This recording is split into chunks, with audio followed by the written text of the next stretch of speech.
8 বছর ধরে যে মেয়েটা আমার বাসায় কাজ করত সেদিন হঠাৎ বলল সে আর থাকবে না, কিন্তু যাওয়ার আগে সে যা করলো সেটা আমার পুরো জীবনটাই উল্টে দিল। সে আমার হাতে একটা মোটা খাম ধরিয়ে দিল। ভিতরে গুনে দেখি এই 8 বছরে আমি তাকে যত টাকা দিয়েছি সব এই খামের মধ্যে, একটা টাকাও কম না। আমি অবাক হয়ে তাকিয়েছিলাম। সে নিচু গলায় বলল, আপা আমি আপনার ঋণ নিয়ে থাকতে চাই না, কিন্তু একটা কথা না বলে গেলে আমার বুকটা পুড়বে।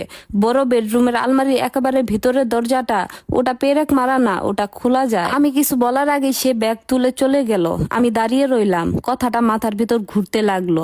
আমার সেই আলমারিটা পুরো দেয়াল জুড়ে বানানো, 6টা দরজা, সবচেয়ে শেষের দরজাটা রাশেদের কাপড়ের জন্য। ওই জায়গাটার পিছনে একটা কাঠের বোর্ড আছে, এটা আমি জানি। 2 বছর আগে একবার নড়াতে গিয়েছিলাম, রাশেদ বলেছিল ওটা নারিস না, আলমারিটা ধরে রাখতে পেরেক মারা আছে। তারপর ওইটাতে আমি আর হাত দিইনি, কিন্তু আজ কথাটা মনে হতেই বুকের ভিতর কেমন একটা সন্দেহ জন্ম নিল।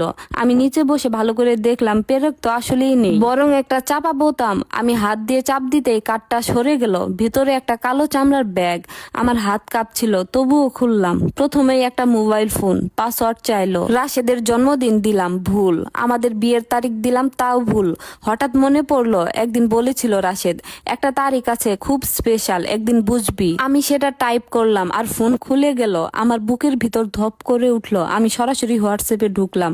একটা মাত্র চ্যাট, উপর পিন করা নাম লেখা প্রাণ। শেষ মেসেজ গত রাত 11টা। শোনো, আজ তোমার ছেলে প্রথম বাবা বলেছে, তুমি আসবা না? সাথে 15 সেকেন্ডের ভিডিও। আমি ভিডিওটা চালালাম।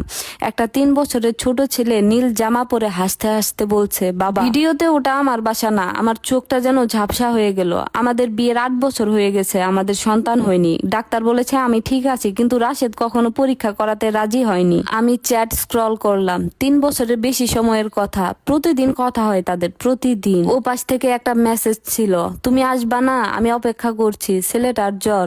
আর রাশেদের উত্তরগুলো ছিল ঠান্ডা, আজ পারবো না, কাল আসবো, ওষুধ খাওয়া। কখনো কখনো তো লিখেছে, আর 2 বছর অপেক্ষা করো, সব তোমার নামে করে দিব।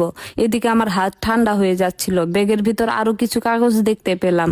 একটা ফ্ল্যাটের চুক্তি, ঢাকার এক অভিজাত এলাকায় 1300 স্কয়ার ফিট, মালিকের নাম সাবিহা। সেখানে কিছু ব্যাংক স্টেটমেন্ট দেখলাম। প্রতি মাসে 10 তারিখে 50,000 টাকা ট্রান্সফার। 4 বছর ধরে একবারও বাদ যায়নি। একটা ছোট বক্সও দেখলাম সেখানে, ভিতরে সোনার চেন, কার্ডে লেখা, শুভ জন্মদিন সাবিহা। আমার নাম তৃষা। সে কখনো আমায় এইভাবে ডাকে না। সবকিছু আগের মতো রেখে দিলাম, আলমারি বন্ধ করলাম, কাপড় গুছিয়ে দিলাম। তারপর নিচে এসে সোফায় বসে রইলাম। ঘড়িতে তখন বাজে 3টা। রাশেদ বলেছে 9টায় আসবে। 8 বছর ধরে সপ্তাহে 4 দিন সে বাসায় খায় না। আমি ভাবতাম ব্যবসার কাজ, আজ বুঝলাম সে অন্য একটা বাসায় যায়, অন্য একটা জীবন। রাত 9:30 সে এলো, মুখে হাসি। আমি স্বাভাবিক গলায় বললাম, খেয়ে এসেছো? সে বলল, হ্যাঁ। তোমার জন্য মাছ রেখেছি, কাল খেও। সে বলল ঠিক আছে। সে উপরে উঠে গেল। আমি নিঃশ্বাস আটকে রাখলাম। সে আলমারি খুললো। এক মুহূর্তের জন্য তার হাত সেই বোতামের কাছে গেল। আমার বুক থেমে গেল, কিন্তু সে কিছু বুঝলো না। কাপড় রেখে বাথরুমে ঢুকে গান গাইতে লাগলো। আমি বহু বছর পর তাকে গান গাইতে শুনলাম। পরদিন সকালে সে তাড়াতাড়ি বের হয়ে গেল। এদিকে আমি ফোন করলাম আমার পুরনো বান্ধবী নাদিয়াকে, সব বললাম তাকে। সে চুপ করে শুনে বলল, তুই কিছু বুঝতে দিবি না, আগে সব জেনে নে। দুপুরে সে আমাকে মেসেজ দিল, মেয়েটার নাম সাবিহা, বয়স 27, আগে তোমার স্বামীর রেস্টুরেন্টে ম্যানেজার ছিল, 6 মাস আগে কাজ ছেড়ে দেয়, তারপর 3 মাসের মধ্যে ওই ফ্ল্যাটে উঠে, গাড়ি টাকা সব রাশেদের।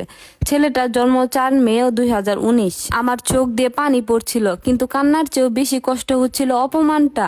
আমি যে মানুষটার পাশে দাঁড়িয়ে তার ব্যবসা দাঁড় করালাম, নিজের গয়না বিক্রি করে, দিন রাত পরিশ্রম করে, কিন্তু সে আমাকে সরিয়ে দিয়ে অন্য একটা জীবন বানিয়েছে। আমি বারবার আয়নায় নিজেকে দেখলাম, আমি কি এতটাই অপ্রয়োজনীয় হয়ে গেছি? দুপুর 2টায় আমি গাড়ি নিয়ে বের হলাম, সোজা সেই এলাকায়। গার্ড আমাকে থামালো না। আমি উঠে গেলাম 3 নম্বর বিল্ডিং এর 2য় তলা, ফ্ল্যাট 201। দরজার সামনে দাঁড়িয়ে আমার হাত কাঁপছিল। ডোরবেল চাপলাম। ভেতর থেকে ছোট্ট একটা কণ্ঠ, মা কেউ এসেছে। আমার বুকটা যেন একদম ভেঙে গেল।